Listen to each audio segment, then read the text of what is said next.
And greetings YouTube gamers, welcome to another episode of Retro Raider. My name is Johnny Retro and welcome to the channel. So guys, this will be my last pickups video of 2018 because, you know, December is almost here and it's the holidays, it's Christmas. And during Christmas, you guys know, we always ended up spending a little bit more money, you know, with the presents for the family, for the friends. So my budget is off when it comes to games for the game collection, but I did pick a couple of interesting things. Some of these things I picked from the last convention of Lisboa Games Week, and other stuff is stuff that, you know, I bought from private sellers and just out in the wild. However, if you're new on the channel, don't forget to subscribe and hit that notification bell so you won't miss a thing. So without further ado guys, let's take a closer look of my last pickups of 2018 right after this.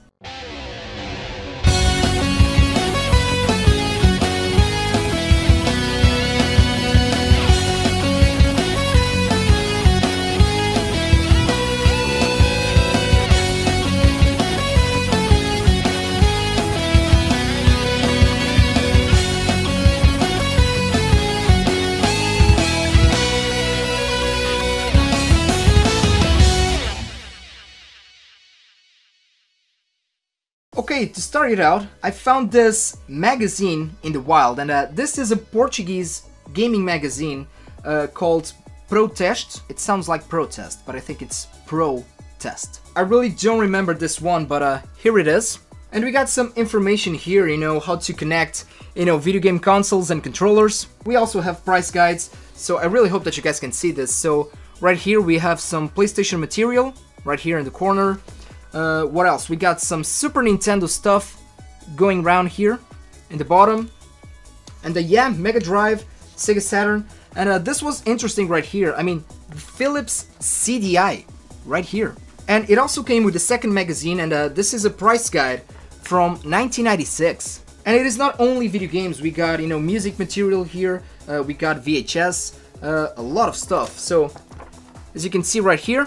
And here is the thing, I'm not a huge, you know, video game magazines collector. I mean, I kept pretty much all of my original ones. I don't know if you guys can see it down here. And this is just, you know, a constant reminder for me, you know, a flashback of my early days as a gamer. Because, you know, for the younger generations in the crowd, we didn't have internet back in the day. No YouTube, no walkthroughs or anything like that. I mean, this was our internet. These were, you know, our guides and TV shows. So yeah, this was my first pick. Now I brought some stuff from Lisboa Games Week, the biggest gaming convention here in Portugal, and I was not after rare stuff because I was on a very tight budget, but I did pick a couple of common stuff, and they were cheap actually. And here's the thing guys, usually in gaming conventions it is probably the best place for you to grab, you know, the rare expensive stuff that you're after for your sets. And yes, you are probably going to pay full price there, but you know, you have the guarantee, you can test everything. But I only picked common stuff because I was missing these on my collection and they were cheap. First of all, I got some Atari 2600 games from the guys of 1UP Gaming Lounge. The first game is a game by Imagic called Moonsweeper. Never heard about this game before, but I'm a huge fan of the good old Imagic games on the 2600, and each of these cost me around €3, and that's the cool thing about collecting Atari here in Portugal, because not a lot of people are into Atari here in my country. And we don't find a lot of Atari stuff around here, but when we do, it's cheap, because nobody cares about Atari here in Portugal, I guess, but I do. So Moonsweeper, an Imagic game released in 1983 for the Atari 2600. So this is a shooter, and in Moonsweeper you fly a spaceship across the moon surface, saving miners and blowing up defense towers. Pretty much your standard shooter, but this one looks amazing on the 2600. And to be honest with you guys, Imagic was indeed one of the best gaming companies from back in the day. Brought us games like Demon Attack, Atlantis, and I'm just a big fan of these foiled silver labels. So if you're starting out on the Atari guys, if you don't know what games to pick, try some Imagic stuff. Okay, the other Atari 2600 game, and this is actually a game developed and published by Atari, and it is called Star Raiders. So Star Raiders is a first-person space combat simulator, and it was developed and published by Atari. It was originally released in 1979 for the Atari 8-bit line of computers, with a 2600 released in 1982, which is the one that I have right here. It was also released on the Atari 5200 and the Atari ST. So it's a space shooter with a first-person perspective, pretty much. It kind of reminds me a little bit of early Star Wars video games, and this one is good. It is a good game, but it's very hard. So I'm very happy with these two games, these two additions to my Atari 2600 library, and You know, these two particular games, although I never heard about it before, I kinda enjoyed them a lot. Been playing a little bit of both of them, and both of these games look amazing on the 2600. And that is a cool thing, because when you think about 2600, you really don't think about high definition graphics. Okay, next one, another game that I brought from Lisboa Games Week, and this is a special one for me. One of the things that I'm really proud of is that I kept pretty much all of my original games from when I was a kid. But sometimes back in the day, you really need to trade a couple of your old games to buy new ones. And this is one that I've been missing on my collection for a very long time. The last time that I played this game was, you know, almost 20 years ago, I think. It was cheap, 8 euros, and it is finally back on my collection. A PlayStation 1 classic in my opinion, Fighting Force. So this is a 3D beat 'em up game, and it is kind of a spiritual successor of Streets of Rage. The guys that brought Fighting Force to the PS1 were actually the same guys that made Streets of Rage on the Mega Drive/Genesis. And when we think about beat 'em ups and brawlers, we usually don't think about 3D games. We usually think about, you know, the good old school 2D graphics of beat 'em ups. But this game, in my opinion, is amazing. And yes, it looks a little bit dated because, you know, it is an early 3D game. But the reason why I wanted this back, it's because, you know, of the nostalgia factor behind this. I used to play this game a lot back in the day with my dad, and it is just a fun game to play in co-op. And honestly, in my opinion, this is one that should be on the PlayStation 1 Classic. It also got a sequel, Fighting Force 2, but I never played that game. And I could be wrong, but I think that Fighting Force 2 was also released on the Dreamcast. So yeah, I'm very happy by having Fighting Force again on my collection, and I think that I'm probably going to make a video game memories episode of this one. Okay, this next one is the last one that I brought from LGW, and it is a compilation card for the Mega Drive. And as you guys know, yeah, I'm a big sucker for compilation cards, and this is the Mega Game 6 for the Mega Drive. Decent shape, the card looks good, it has all of the manuals, and I would like to have all of these compilations on the Mega Drive, the original ones, and I was missing this one because usually when I find, you know, Mega Game 6, the specific one on the Mega Drive, I only seem to find the card. Because back in the day, you know, these usually were packed-in games. So this is an official release. I really don't remember if this was sold separately or not. Let me know if you know anything about that on the comment section below. And this one is a very good compilation. We have World Cup Italy, we have Golden Axe, Streets of Rage, The Revenge of Shinobi, Super Hang-On, and Columns. And as you can see right here, this was the original Portuguese release. So very happy with this addition to my Mega Drive compilation cards. So this is all from Lisboa Games Week, and speaking about Mega Drive, I picked another bizarre Mega Drive game right here. So I received an email from a private seller, and he asked me if I wanted to take a look of his Mega Drive stuff, because he was getting rid of a couple of them. He had a couple of cool stuff, but I had most of them. But this game stood out because I've never heard about this game before. This game is called Exo Squad. Completed in box, both manuals, and here's the reason why I picked the game. Like I said, never heard about it before, so I did a quick research on YouTube, saw some gameplay, and the game really looked amazing. So I spent 20 euros on this game, and here's the thing.